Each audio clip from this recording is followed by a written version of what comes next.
To comprehend Lanzarote is to witness a world reborn in fire, a landscape not merely ancient, but violently remade in human memory. Between 1730 and 1736, one of the longest and most powerful eruptions in recorded history tore through the island's heart.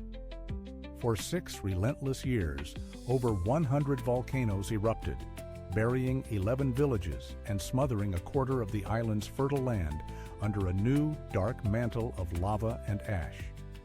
This cataclysm forged the unearthly terrain of Timanfaya National Park, a silent sea of basaltic rock and sculptural cones known as the Malpais, or the Badlands. What one feels here is not the stillness of an old world, but the profound quiet of a new one, a stark and minimalist canvas where every tenacious plant and whitewashed home is a testament to humanity's capacity to adapt, to find a fragile and beautiful existence on the cooled crust of a still-breathing earth.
From a distance, Lake Natron presents a deceptive, almost painterly landscape of crimson and pink. But this is no artist's whim. It is a canvas of extreme chemistry, a vast, shallow basin fed by mineral-rich hot springs and the world's only active natrocarbonatite volcano, Ol Doinyo Lengai. The volcano's unique ash, rich in sodium carbonate, washes into the lake, creating a caustic, alkaline soup with a pH that can exceed 10.5. As water evaporates under the relentless sun, salinity skyrockets, leaving behind a crust of natron and triggering blooms of salt-loving cyanobacteria, the true source of the lake's startling, otherworldly hues. It's an environment that appears hostile to almost all life, a place where water temperatures can reach 60 degrees Celsius. Yet this very hostility provides a perfect, predator-free sanctuary. It is here, on the crystalline salt islands, that up to 2.5 million lesser flamingos return to breed, creating one of the planet's most spectacular and paradoxical affirmations of life.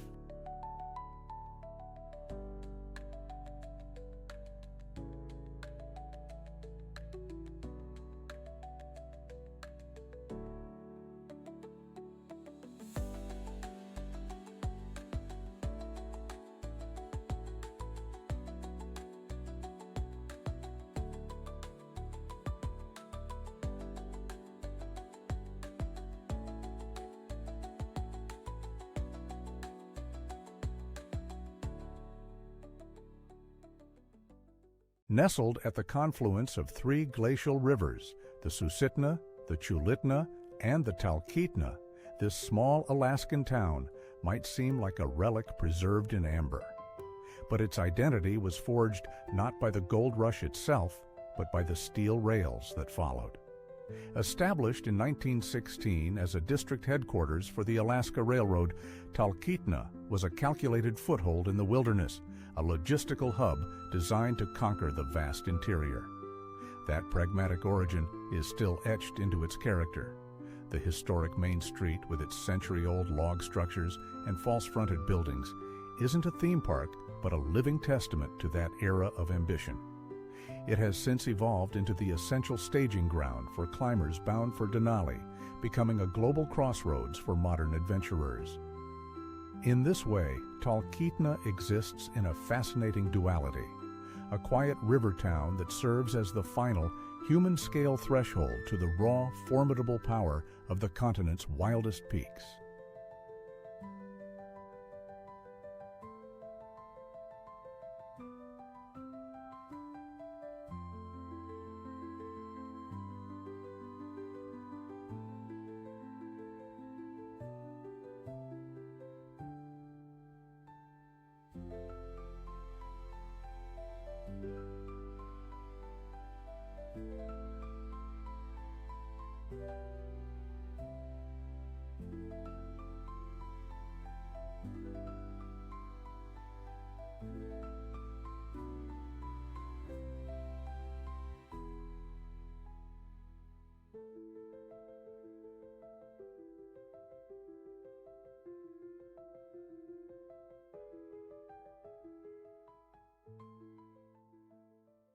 The sweeping curve of Luanda Bay is more than just a picturesque coastline.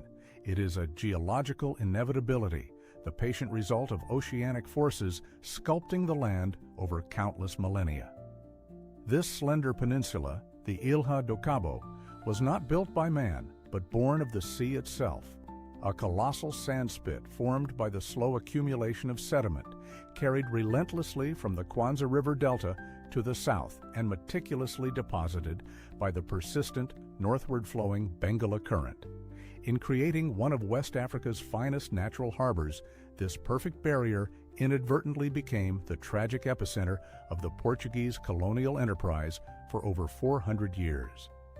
From the safety of this sheltered port, a vast and horrific transatlantic slave trade was organized, a point of no return from which millions of lives were irrevocably and violently redirected into bondage. Today, that same protective arm, once a facilitator of immense suffering, now shields a gleaming, oil-fueled modern skyline of glass and steel. Its sands, which once witnessed such departures, are now a bustling stage for international commerce and waterfront leisure. The bay remains the ultimate constant, a silent, profound repository of this layered history. Its calm waters reflecting a dynamic city perpetually reinventing itself. The first impression of Los Haitises is one of geological drama, a world sculpted by water and time. This is a classic karst landscape where millions of years of rainfall have patiently dissolved the limestone bedrock, leaving behind a striking congregation of mogotes, steep, verdant hills that rise like ancient sentinels from the placid waters of San Lorenzo Bay.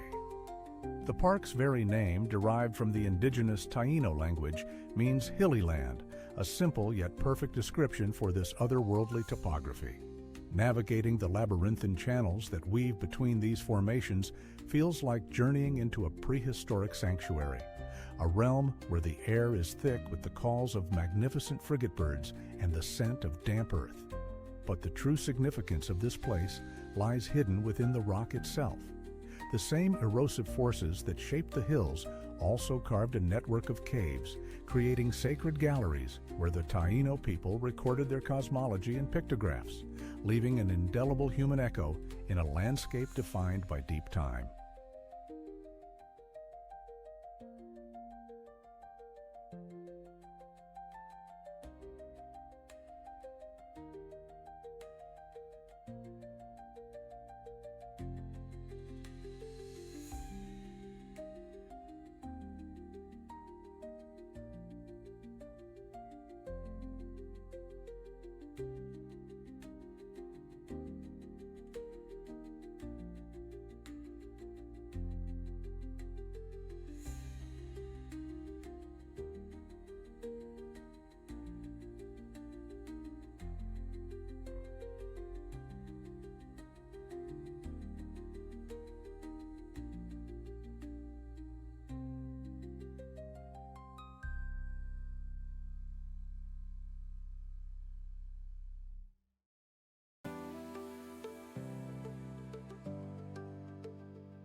The silhouette of windmills against the Dutch sky is an enduring symbol, yet here at Zaanse Schans, it speaks less of pastoral romance and more of raw, revolutionary industry.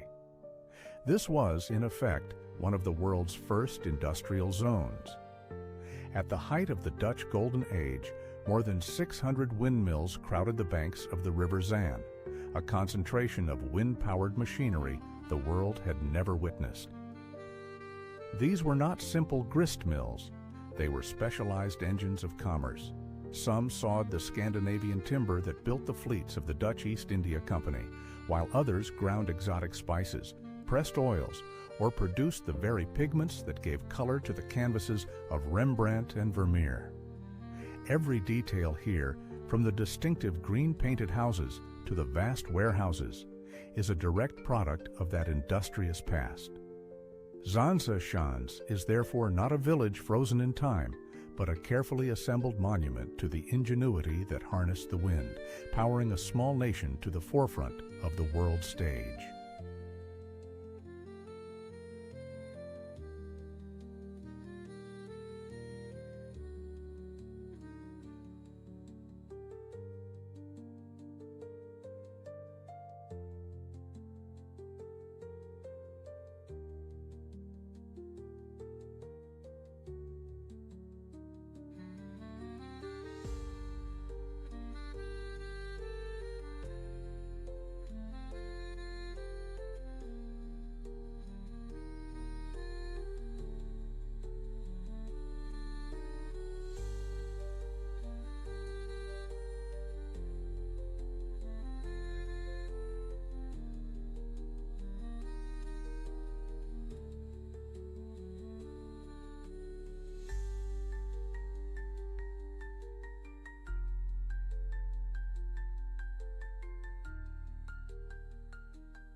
The name itself, Las Galeras, whispers of a forgotten maritime past, a clue embedded in the very language. It translates not to galleries of art, but to the galleys, the warships.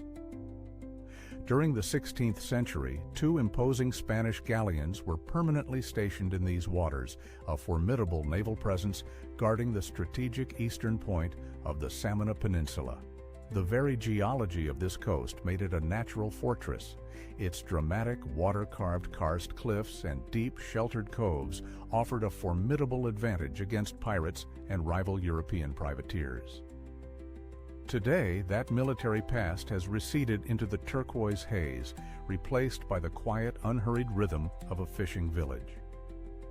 The echoes of cannons have been replaced by the calls of gulls and the gentle lapping of waves in coves that once hid warships. Yet the fundamental character of the land endures. The same rugged isolation that once served an empire now serves as a pristine sanctuary for those seeking one of the Caribbean's last truly untamed frontiers.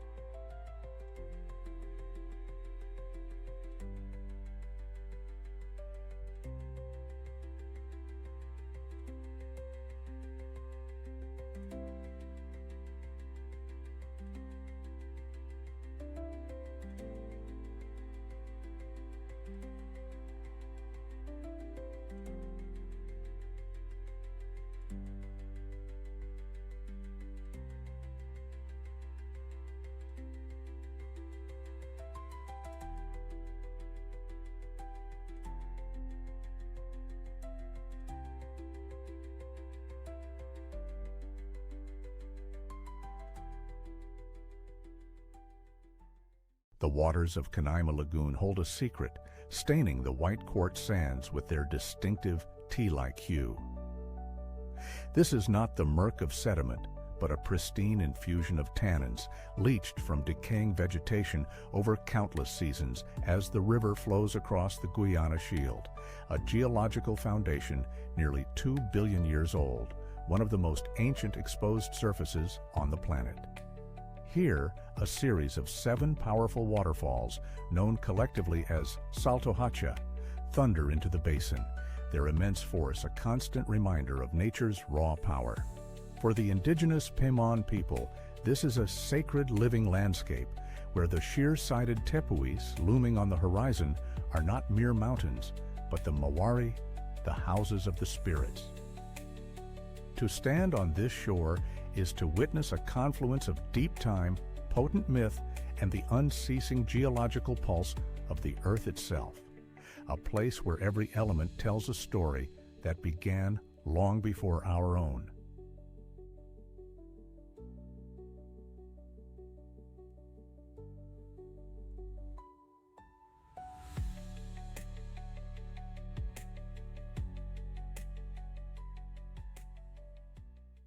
Girona's most enduring image is not of a singular monument, but of a vibrant tapestry woven along the Oña River.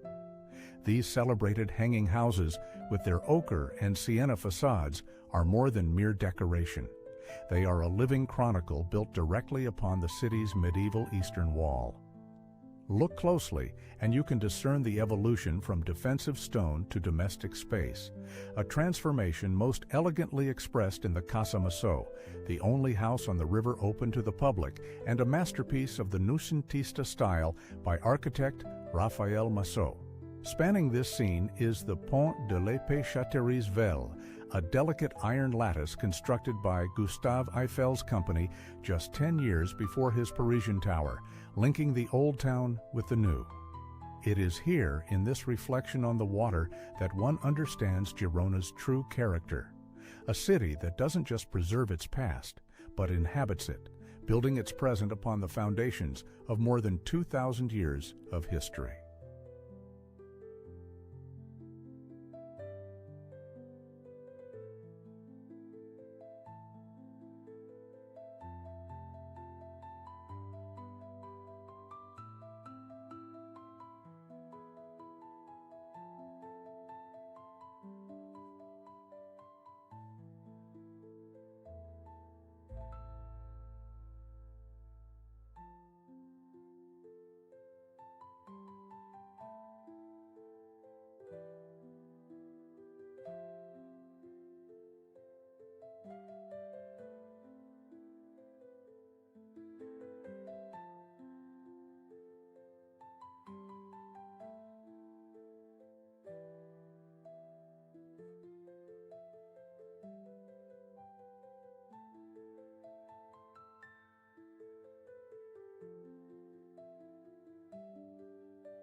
To truly comprehend the Langhe, one must look not just at its sculpted hills, but deep within them, to a time some 20 million years ago. This entire landscape, now a UNESCO World Heritage Site, celebrated for its vineyards, was then the floor of the Paden Sea. The very soil that nurtures the Nebbiolo grape is a testament to this aquatic past, a calcareous marl, rich with the fossilized remains of ancient marine life. You can feel it underfoot, a fine, compact earth that crumbles in your hand. This unique geology is not merely a historical footnote, it is the essential author of the region's character. The same mineral salts and calcium carbonate that once formed the shells of primeval mollusks now impart the structure, perfume, and profound complexity to a glass of Barolo or Barbaresco. It's a landscape where every harvest is a quiet conversation with geological time, and each sip of wine is a direct taste of a long-vanished sea.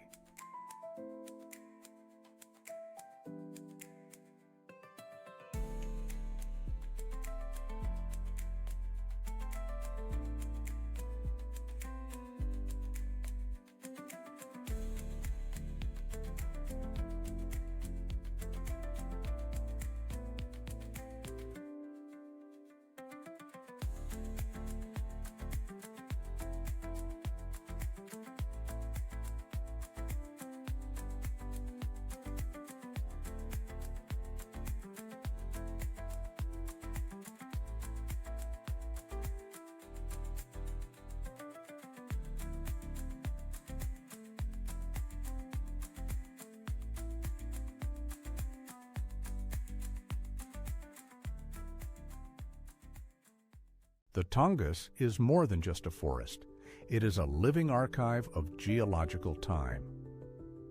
To truly understand this immense landscape, covering nearly 17 million acres, one must look back 10,000 years to the retreat of the last great glaciers. What we see today as the Alexander Archipelago, a scattering of over 1,100 islands, is in fact the submerged peaks of a coastal mountain range, scoured and carved by rivers of ice that were more than a mile thick. These glaciers sculpted the deep, dramatic fjords that now serve as marine highways, their meltwater infusing the ecosystem with essential minerals that fuel the rich marine life. This glacial legacy is the very foundation of the forest. It dictates the flow of the salmon-choked rivers and provides the isolated habitats where unique subspecies, like the Sitka black-tailed deer, have thrived for millennia. The forest doesn't just grow upon the land, it is an expression of it, a testament to the colossal forces that shape this world and continue to echo in its quiet, water-laced wilderness.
To truly understand Caracas, one must first look up.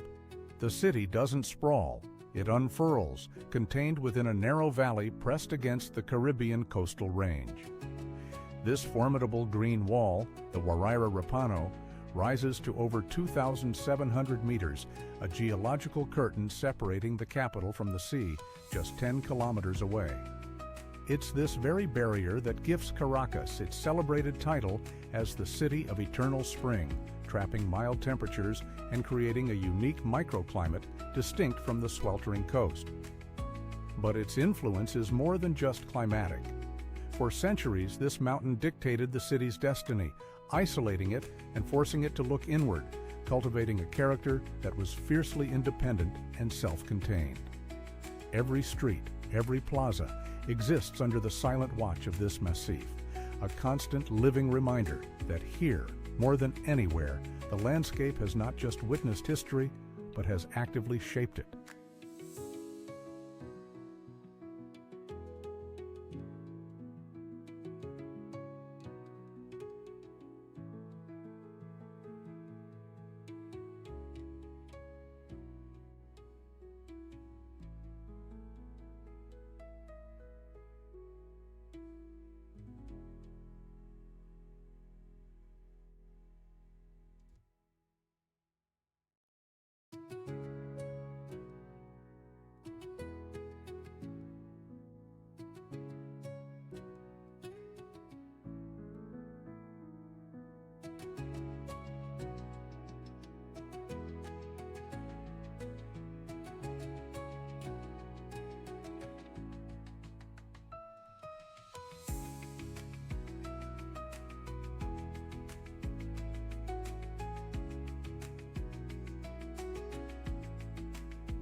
While the emerald tiers of its rice paddies often command the eye, Ubud finds its truest definition not in the landscape, but in its name.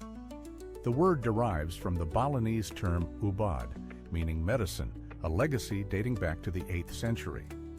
It was here that the Javanese priest Arsi Markandeya was drawn to meditate at the potent confluence of two rivers, the Was and the Ayung. He discovered a land rich in healing plants and imbued with a unique natural energy, establishing a shrine that would become the foundation of the town. This geographical and spiritual convergence, where water carved sacred ravines through the volcanic highlands, created more than just fertile ground for agriculture. It nurtured a deep-seated belief in the area's restorative power. The vibrant hub of art and wellness we see today is not a modern invention, but the contemporary expression of a 1,200-year-old identity, built upon this ancient promise of healing found within the earth itself.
Among the world's titans of ice, the Taku Glacier has long been an anomaly, a rare case of a glacier that was actually advancing for most of the late 20th century. Fed by immense snowfall in the Juneau ice field, its positive mass balance allowed it to push forward, a slow-motion bulldozer of ice and rock, even as its neighbors shrank. What we see at its terminus is the end point of a river of ice nearly a mile thick, the deepest known alpine glacier on Earth, grinding its path to the Taku River. For decades, this face was a wall of progress, a testament to a localized climate cycle that defied the global trend. But even titans must yield. Since 2013, the Taku has begun to thin and retreat, a subtle but profound shift recorded by scientists. The anomaly has ended, its immense mass no longer enough to offset a warming world. This glacier is not merely a static monument. It is a dynamic, living record of planetary change, its decades-long advance a final, defiant chapter before joining a story being written across the globe.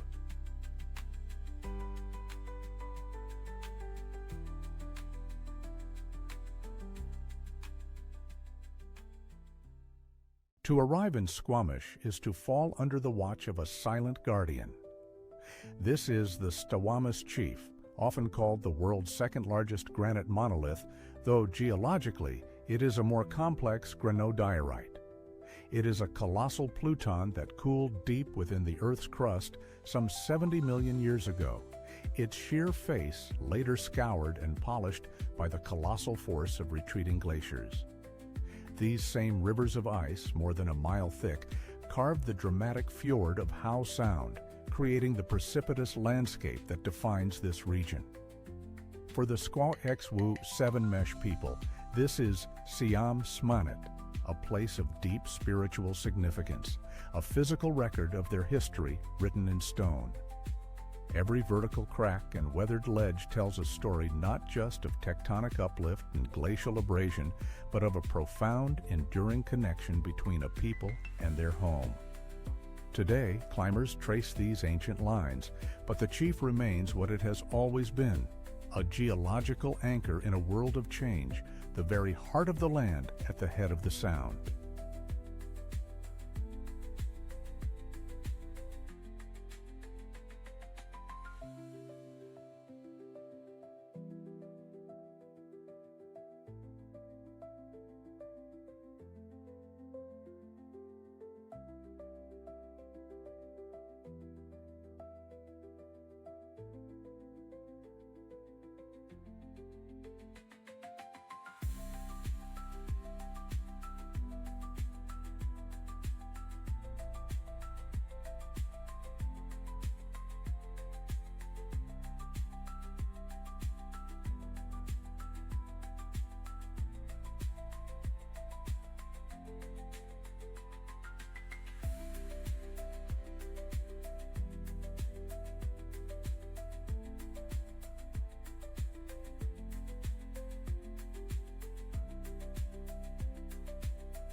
Volterra presents itself not as a single town, but as a living manuscript, its history written in successive layers of stone.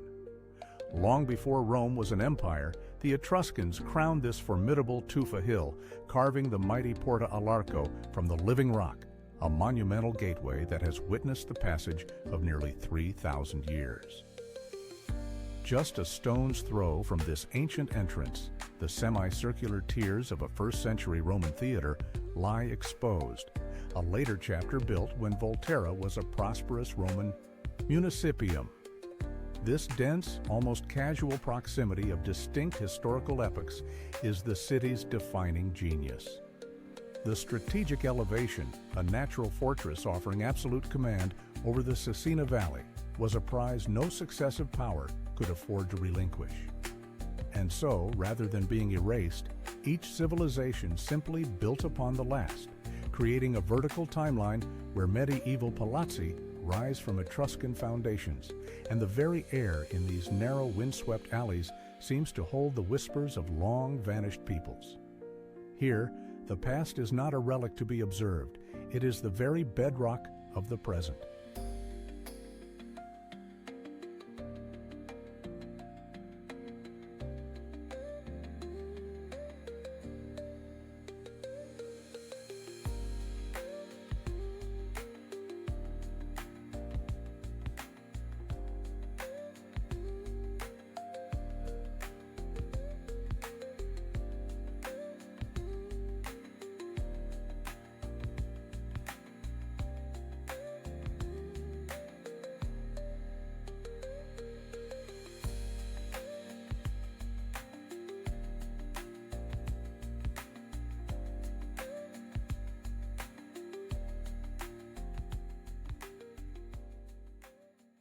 To truly comprehend Canaima is to think in geological time on a scale almost beyond human grasp.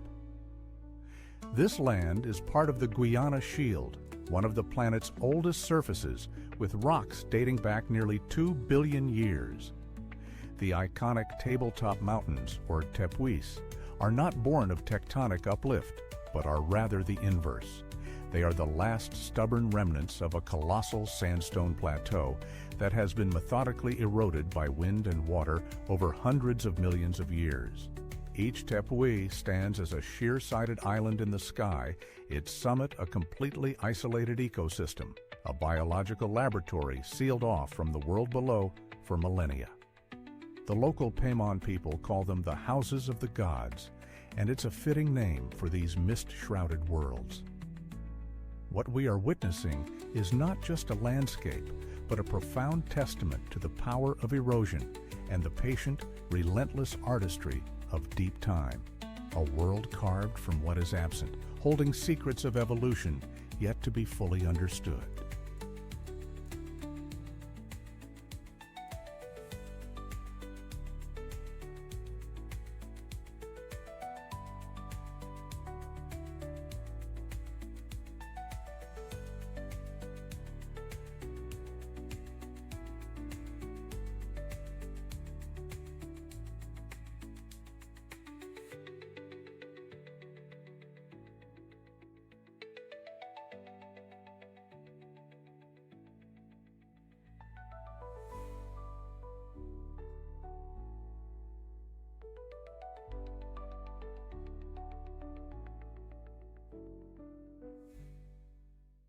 To stand in Munich's Marienplatz is to stand at the city's historical and spiritual nucleus, a space defined by more than just the magnificent facades of its old and new town halls. Its very name, Mary Square, is a testament to a solemn vow made in the 17th century. The golden statue of the Virgin Mary, perched atop the Mariensäule column, was erected in 1638, a profound act of gratitude marking the end of Swedish occupation and, more critically, deliverance from a devastating plague. This deep history provides a fascinating counterpoint to the cheerful spectacle of the Glockenspiel, whose mechanical figures reenact a royal wedding and a traditional dance high on the 19th century Rathaus. It's a place where solemn memory and daily celebration coexist, a living chronicle where the city's profound resilience is etched into the very stones, reminding us that the heart of Munich beats with a rhythm of both gratitude and joy.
The name itself, La Romana, offers a clue to the city's soul, not a link to ancient Rome, but to a large Roman-style scale that once weighed goods at this very port.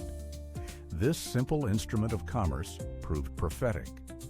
In the year 1911, the founding of the South Puerto Rico Sugar Company, which would become the colossal Central Romana Corporation, irrevocably tied the region's destiny to sugarcane. This was more than just industry, it was city building. The corporation engineered a world around its mill, laying down infrastructure and communities with a singular driving purpose. Standing here today, one can see that legacy in the unceasing rhythm of the port, where raw sugar is still loaded for a global market. Yet that historic current now flows alongside a new one as modern cruise liners arrive, disembarking travelers in search of paradise. La Romana exists in this fascinating balance, a city forged by the immense weight of a single commodity, now learning to measure its value in a different, more transient kind of exchange.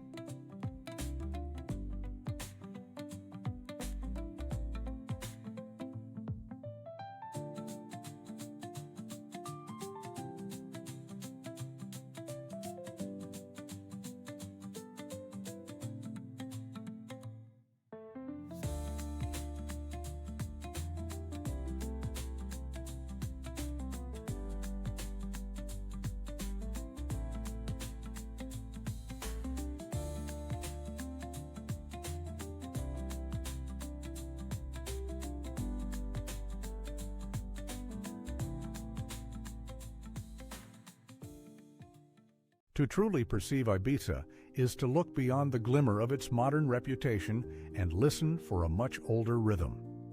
As far back as the 7th century BCE, Phoenician sailors named this remote outpost Ibosim, an island dedicated to Bez, the Egyptian god of music, dance, and protection. This ancient epithet feels strangely prophetic. For over 2,600 years, Ibiza has remained a sanctuary, famously devoid of any native venomous creatures, a quality the ancients saw as a divine blessing. This talismanic spirit seems baked into the very landscape, from the iron-rich, blood-red earth that once nourished Carthaginian farms to the quiet northern groves of pine and juniper. It suggests that the island's celebrated spirit of release is not a recent invention at all, but rather the enduring echo of a primordial pulse that has drawn seekers of refuge and revelry for millennia, long before the first sound system was ever switched on.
To truly understand Perugia, one must first understand its elevation. This is not merely a city on a hill, it is a city of the hill, a geological and historical monolith. Its origins are etched into the very bedrock by the Etruscans, who, nearly 3 millennia ago, chose this strategic acropolis not for its views, but for its defensibility. They carved out cisterns and raised cyclopean walls that still underpin the modern streetscape, forcing every subsequent generation, Roman, medieval, and Renaissance, to build upon, rather than replace, what came before. This ancient foundation created a vertical city, a labyrinth of steep, vaulted lanes and hidden stairways. Nowhere is this layering more profound than in the Rocca Paolina, where an entire 16th century papal fortress was built directly atop a medieval quarter, creating a surreal subterranean world you can still walk through today. To wander Perugia is to conduct a kind of archaeology with your own 2 feet, sensing the immense weight of centuries not just around you, but directly and unforgettably beneath you.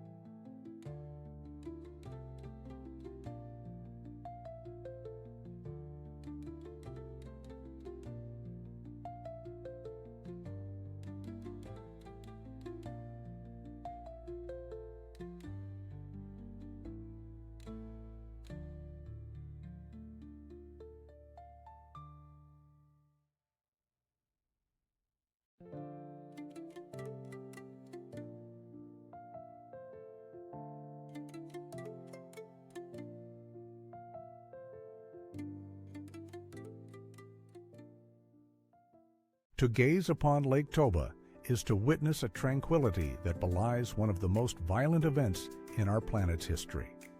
This is not merely a lake, it is the vast, water-filled caldera of a supervolcano. Approximately 74,000 years ago, the Toba eruption, the largest in at least 2 million years, expelled nearly 3,000 cubic kilometers of rock and ash, plunging the Earth into a volcanic winter. This global cataclysm, a turning point in prehistory, is what some scientists call the Toba catastrophe, an event that may have created a severe bottleneck in human evolution. What we see today is its aftermath, an immense body of water over 100 kilometers long cradling Samosir Island, the resurrected dome of magma that pushed its way back up from the caldera floor. Here, amidst the serene highlands of Sumatra and the quiet villages of the Batak people, one can feel the sheer scale of geological time, a profound reminder that the most peaceful landscapes are often born from unimaginable power.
To truly understand Leipzig, one must look not just to its grand squares, but to the intricate network of veins that runs between them. Born from its legacy as a medieval Messestadt, or trade fair city, this system of covered arcades and opulent courtyards, the Messehofe, was a practical solution for merchants needing to move goods discreetly through the city center. Over time, these passages evolved from purely functional routes into architectural marvels of their own. To step inside one, like the celebrated Medler Passage, is to witness this history made tangible. The street's clamor recedes, replaced by the hushed elegance of glass ceilings and polished stone, where high commerce meets high culture under the watchful eyes of figures from Goethe's Faust. More than mere shortcuts, they are the city's circulatory system, a 500-year-old tradition that continues to channel the flow of people and ideas. They are a quiet testament to a city built not on walls, but on connections.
The enduring epithet of Marrakech, Alhambra, or the Red City, is not a poetic flourish, but a geological truth written into its very foundations.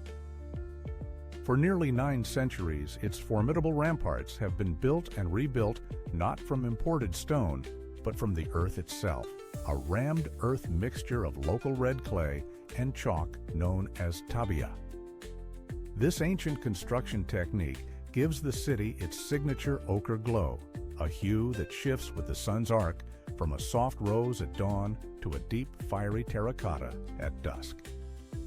More than mere fortification, these walls represent a profound connection between a people and their landscape, a physical embodiment of the Berber name from which Marrakech is believed to derive.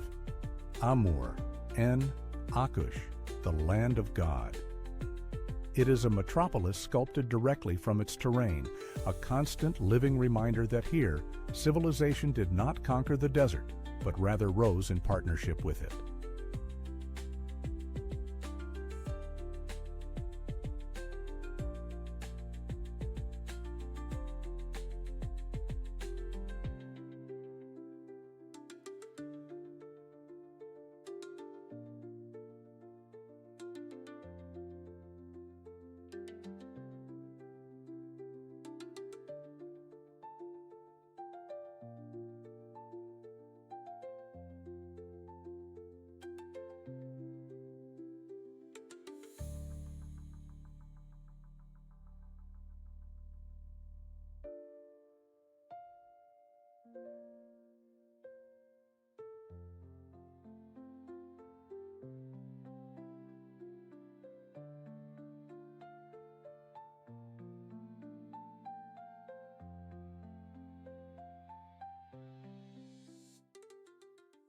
Surakarta, or Solo, as it is more intimately known, is a city of dualities, a place where history is not merely remembered, but actively inhabited. Its very foundation is a story of division, a political schism codified by the Treaty of Gyanti in 1755, which cleaved the great Mataram Sultanate in two, creating a rival court in nearby Yogyakarta. This pivotal moment didn't just draw a line on a map, it etched a unique cultural trajectory into the city's soul, one defined by a subtle, enduring rivalry in the pursuit of cultural perfection. The legacy of this split is still palpable today, embodied in the quiet grandeur of the Kasunanan Palace and its junior counterpart, the Mangkunagaran. Here, the refined traditions of Javanese courtly life, from the intricate philosophical patterns of its batik to the subtle cadence of its gamelan music, are not relics for display, but a living, breathing heritage, making Surakarta less a city and more a custodian of a classical identity, meticulously preserved against the rush of the modern world.